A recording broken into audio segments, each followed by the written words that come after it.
Alright guys, Mr. CS here. I'm coming at you with a review of Tokyo Ghoul episode 4. Pretty much this whole episode is about that mystery man at the end of episode 3 that I talked about, the flamboyant guy, whatever. And we find out his name is Tsukiyama Shu. That's his name, and he turns out to be the gourmet, or one of the gourmets that was mentioned by the CCG about there being the gourmets and a Jason and the binge eater in the 20th ward. Well, he is part of the gourmet, and we'll figure out what they pretty much do a little bit later on. But he knows the coffee shop owners. He's coming in, he knows everybody in there, and everybody in there really doesn't like him. Toka kind of warns Kaneki to stay away from him, that he's no good. Kaneki just thinks that he's misunderstood because he's gullible as fuck. And yeah, so he's gullible, but he ends up meeting with him anyway.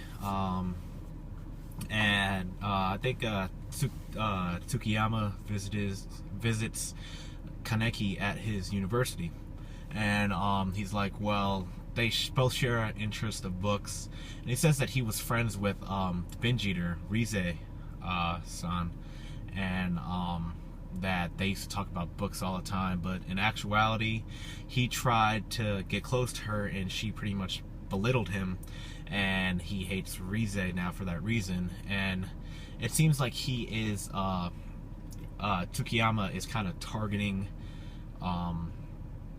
he's targeting Kaneki for what we find out at the end of the episode. But when I first watched this, I thought it was because that he smells like Rize, he reminds him of Rize, so he wanted to just pretty much kill him. But pretty much yeah, then the opening song, I really don't like it at all. I mean, it's just bad singing, bad music altogether. Ugh.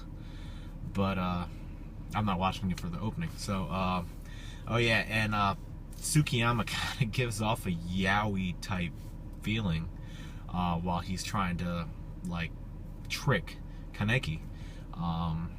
And oh, after that, Kaneki does something that I've been waiting for him to do for a while now, and that is he has started training with Mr. Yomo. And Mr. Yomo is the guy that he went shopping with. And when I mean that, I think that was in episode 2. He went shopping with Mr. Yomo because Mr. Yomo collects food for those ghouls who can't hurt humans, and it was the whole suicide bridge thing, and they just collected the bodies.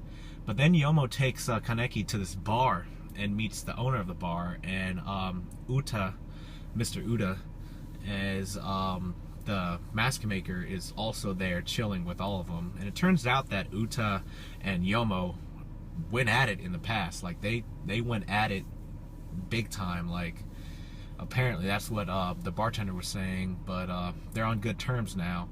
And the bartender, pretty much, her name is Itori. Her name is Itori, and she just wanted to meet Kaneki because he's drawing a lot of attention from a lot of people in this episode, whether it be Tsukiyama or Itori or Mr. Yomo, or even the doves that have infiltrated the 20th ward. And it's kind of interesting because what Kaneki has, the whole half eye deal, is very, very, very, very rare. And there comes to light that there's another one-eyed ghoul, and pretty much what happens there is it's when a ghoul and a human falls in love. It's very, very, very, very, very rare, but sometimes a child is conceived, and it's even more rare that the child is actually able to live through birth. And there seems to be one going around. I'm just saying this now. I think it's Hide. I think it's Hide. And I just see this coming. I don't know why. If you guys agree, comment down below. If you read the manga, please don't spoil anything, but I really think it's Hide. So we'll see how that goes. And yeah. So then Kaneki meets up with Tsukiyama, and he goes to his place. Showers there for some odd reason. He doesn't even know it himself.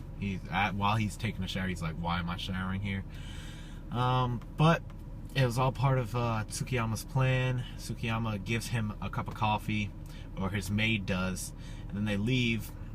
He drinks a sip of it. The lights shut down black. He's raised up onto this another level of the mansion, Tsukiyama's mansion. And it turns out that he is in a gladiator type situation. What I mean by that is there are people up high above that are all cannibalists. They all are into cannibalism. They all eat humans. I'm pretty sure they're all ghouls.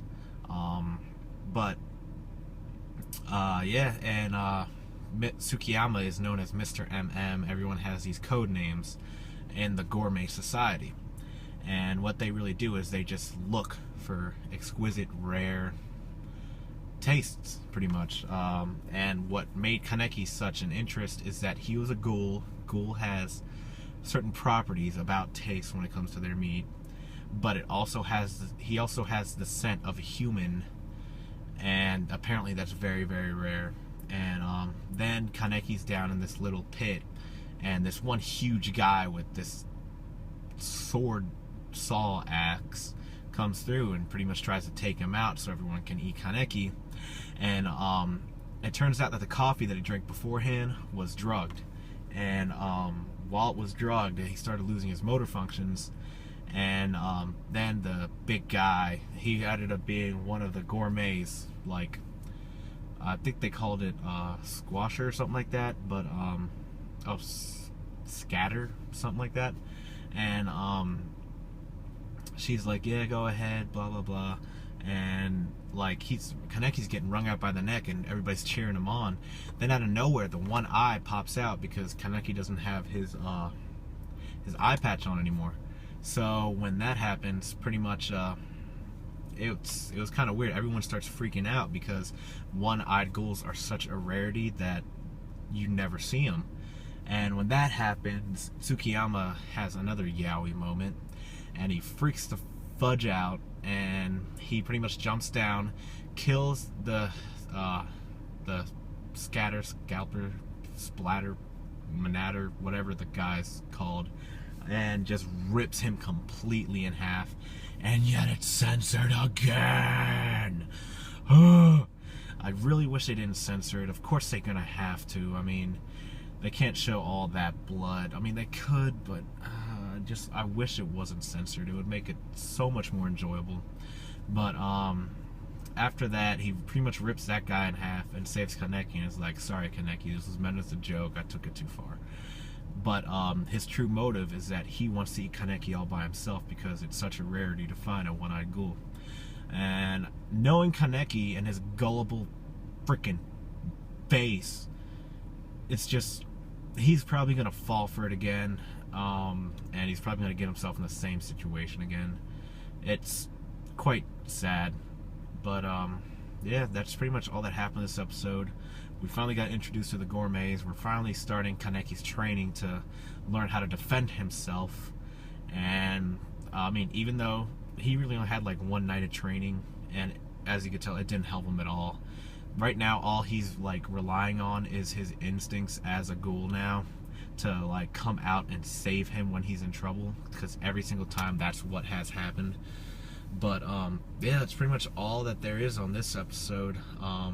So I want to find out what this Jason dude is all about.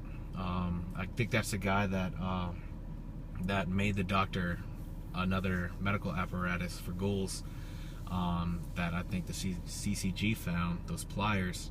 I think that guy who knocked on the door last episode, pretty sure that's a Jason. I want to know what he's all about. I want to know what about all these like ghoul wars and stuff like that. It just seems like this story can go to such a far place. I just don't think that they're gonna go there, and it's really gonna be sad because it's such an interesting concept to me. But that's all I got for this time, man. I mean, there's nothing really else to add on to it. So comment, like, and subscribe if you can, and I'll see you guys in the next video. See ya.